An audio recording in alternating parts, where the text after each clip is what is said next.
Nakatanggap po si Tito Sen ng isang email at ito po ay may kinalaman po sa desisyon ng Korte tungkol po sa 8 Bulaga.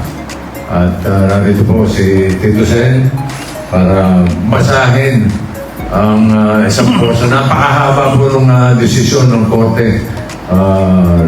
Marikay ng Court, no?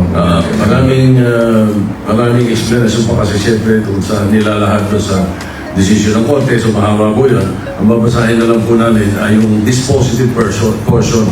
Gusto po namin na kayo, ng mga kaibigan namin, kasama namin, mga tabarkas namin, ang una makaalam nitong balita na ito. So, babasahin ko na nga yung dispositive portion na sinasabi. Wherefore, judgment is hereby rendered in favor of the plaintiffs against the defendants. Ang plaintiffs po, Tito Vicky Joey, kasama si Jenny at saka si Derek Pucci, permanently enjoining defendants, Television and Production Exponents Incorporated and GMA Network Incorporated from 1. Using the trademarks EP, 8 Bulaga and EB, including all the logos associated with the subject parks in its shows, programs, projects, or promotions. And number 2, using the 8 Bulaga jingle/song or any part thereof in its shows, programs, projects, or promotions. And 3, airing and broadcasting a playback of any and all recorded episodes of the 8 Bulaga show prior to 31st May 2023, its segments or any portion thereof in all channels and platforms. Moreover, defendant, blah blah blah, marami pa po. Meron pong mga damages na binabanggit at lahat po ay in favor sa atin. Pati yung sinabi po dito na pursuant to sections 151-2 and 161 of Republic Act 8293. Ito po yung Intellectual Property Office. Sabi, the Intellectual Property Office of the Philippines, through its proper unit/head officer, is hereby directed to cause the cancellation of the following trademark registrations in the names of Television Production Exponents Incorporated from its records, database, and or registry to it.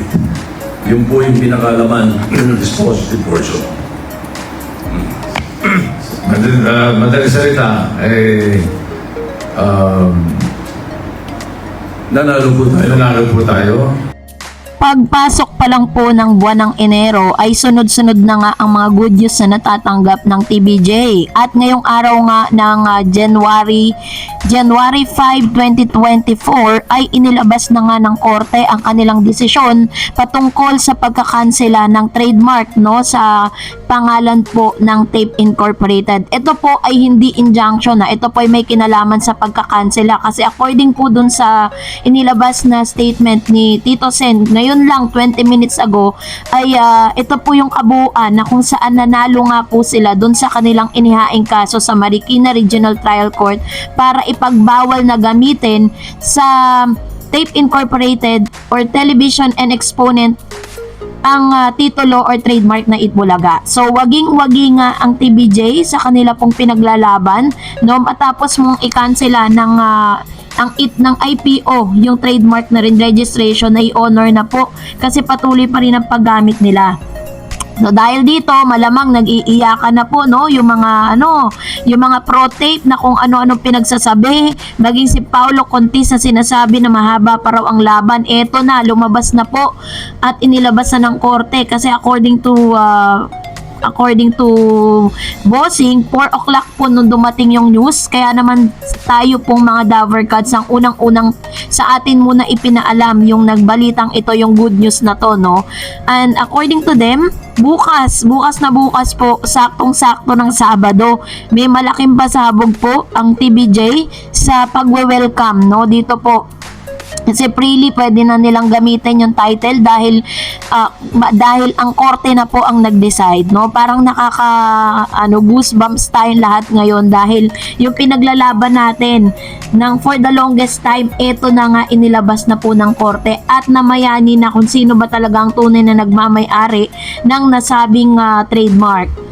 Sa wakas ay totally hindi na po nila kailangan pang sabihin yung EAT, maging po ang theme song, ang title, at ang lahat ng mga pinaglalaban ng TVJ ay ibinigay na po sa kanilang ng korte. Ang tanging inaantay na lang nila dito ay yung magiging desisyon ng korte doon sa copyright infringement and fair competition na kanila pong inihain sa Marikina Regional Trial Court.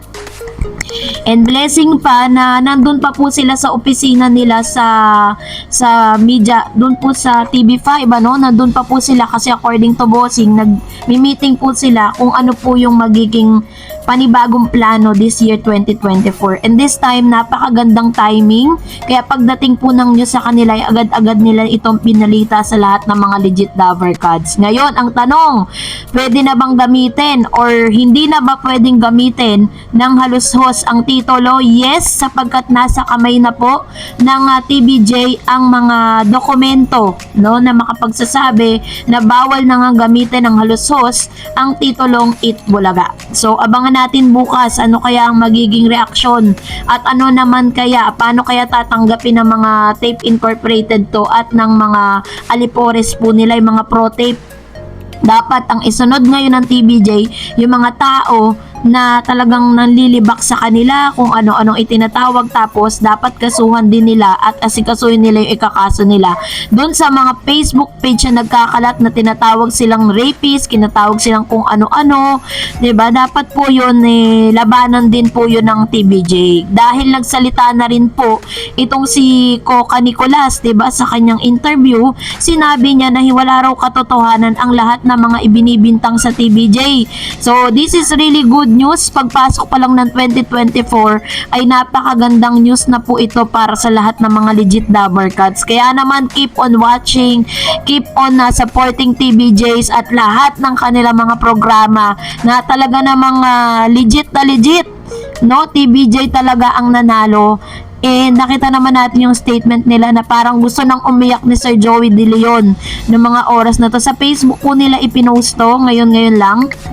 Nakakagulat lang na talagang napasa kanila na nga po, no? At tuluyan na nga diniklara dito ni Vic Soto or Bossing na sila na nga po ang nanalo sa laban. Kaya naman lahat ng mga legit lover cards, mag-ingay tayo. Congratulations everyone, because yung pinaglalaban natin for the longest time ay mapapasa atin na. Thank you for watching guys. God bless.